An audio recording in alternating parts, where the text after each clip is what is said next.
Yo guys! Magandang araw, magandang gabi mga kalingap. Eto na naman tayo guys. Grabe, mainit-init na naman na issue to. At sobrang nakakapasong issue na naman to. Grabe, talagang nakakakilabot ang ibinunyag ni Biancy Jane Batalero for today's video guys. Biancy Jane Batalero, may pasabog po. Ano ang pinasabog ni Biancy Jane Batalero? Grabe, bakit nasabi ni Biancy Jane Batalero yon?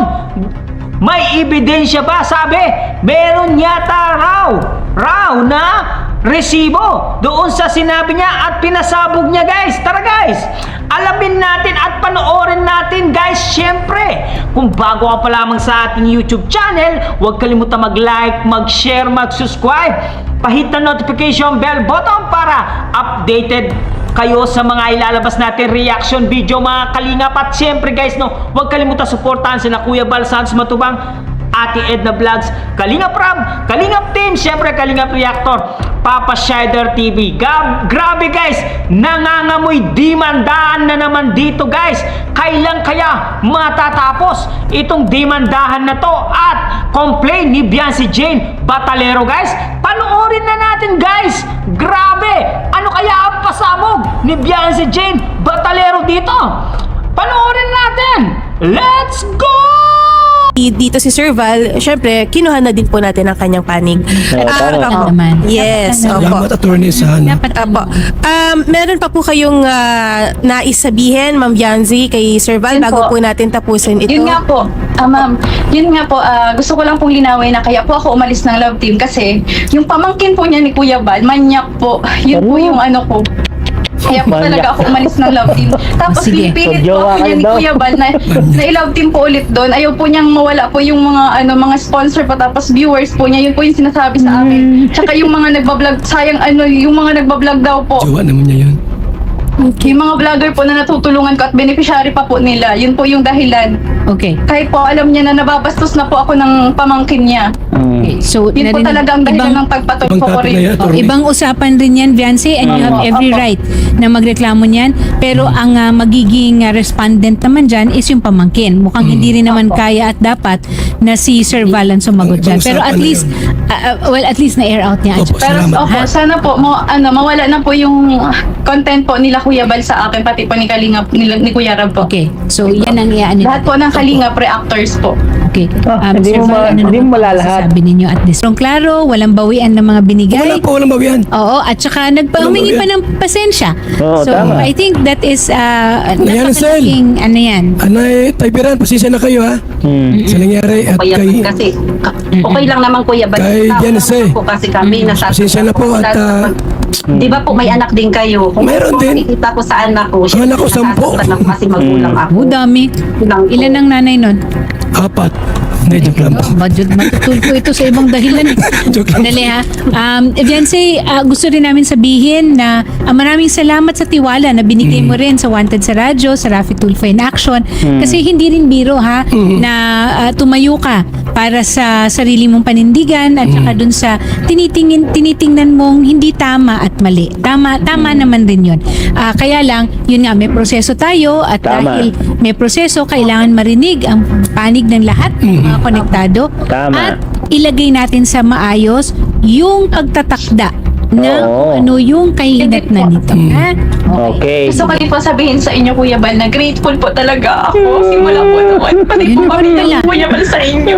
Kasi hindi man po talaga ako feel sa pagtulong po ninyo. Pero kahit po siguro, sana yung respeto po Kuya Bal. Hindi po porque tinutulungan nyo kami. Hindi naman po siguro pwedeng alalahin nyo na lang po yung pagkatao namin. Kayo nagsamula eh. Oo, I think ano lang, alam mo Yung siya, reactor nilang simula, Oo. di naman kami. Kung minsan kasi lost na dito sa, alam niyo sa social media world, no? Yung bang ang mga salita na hindi atin nalalagay sa bibig Kayo natin. nagsimula. Tapos iba na Tapos ang pagtanggap paiyak kayo. natin doon sa mga pangyayari. Iba talaga kung harap-harapan. At yung mga salita ninyo sa isa't isa kung nasa harap ng isa't isa. Alam niyo, attorney, ipagtulong namin. Nagpabahay kami, nagbibigay ng mga bigas o anuman for the glory of God yan. Hindi para sa aming sarili, para sa Diyos at attorney. Okay. And with that, Shari, maganda. Ayan humingi ng pasensya at si Sir Val, on the other hand, si Viancy naman acknowledges na napakalaking tulong and grateful sila sa lahat ng mga naging blessings rin dahil sa mga tulong. Okay? Yun lang naman po talaga yung inano ko po dito sa Yun. Rapid Toll Production kasi wala iyak po ako ka na sa naman. platform, wala po akong Okay, wala po akong yes. kakayanan ipagtanggol po yung pamilya ko. Okay. Kaya dito po ako lumapit sa inyo kasi alam po sikat po talaga ito. Alam po ng marami pong nanonood. Oo, Yan. sikat nga yung bashing sa'yo. And I think sa reaction ng ating tignan netizens, mo. mukhang- Gusto ko lang po po yung sinabi totoo ng pong nangyari talaga. Yung reaction ng mga Please netizens daw. napakinggan din. At yun nga guys, narinig natin si Viancy Jane Batalero na pinagbintangan si Kalingap Edu na isa daw siyang manyakis guys. Aba, matindi to guys. Usapang manyakis talaga guys. Totoo kaya na minanyak itong si Viancy Jane Batalero ni Kalingap Edu? Ano sa palagay nyo? Bakit nung si Erica ang kapartner ni Kalingap Edu ay hindi nagreklamo itong si Erica kay Edu na minanyak din siya? Wala akong narinig na ganon. Wala akong narinig. Ilang episode sila? 35 episode ang Edrica dati. Pero wala akong narinig na manyakan naganap doon. Sa'yo ko lang narinig ang salitang manyakan dahil nagkaroon kayo ng issue ni Edu. Diba? Guys, ano sa palagay nyo guys? Totoo kaya itong binibintang ni Dalaga na si Edu ay minanyak daw doon sa madilim? Totoo kaya to? Magkakaalaman talaga ito guys.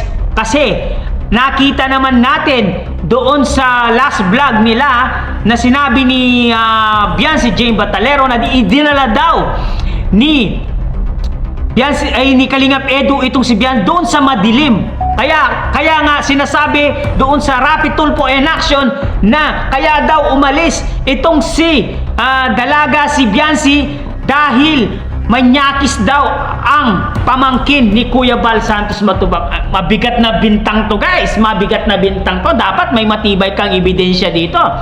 Viancy Jane Batalero, dapat may sapat kang ebidensya na talagang minanyak ka ni Kalingap Edu kasi darating sa usgado yan. Mapupunta sa usgado yan kung sakaling magdidimandahan kayo. No? Kailangan may matibay kang ebidensya.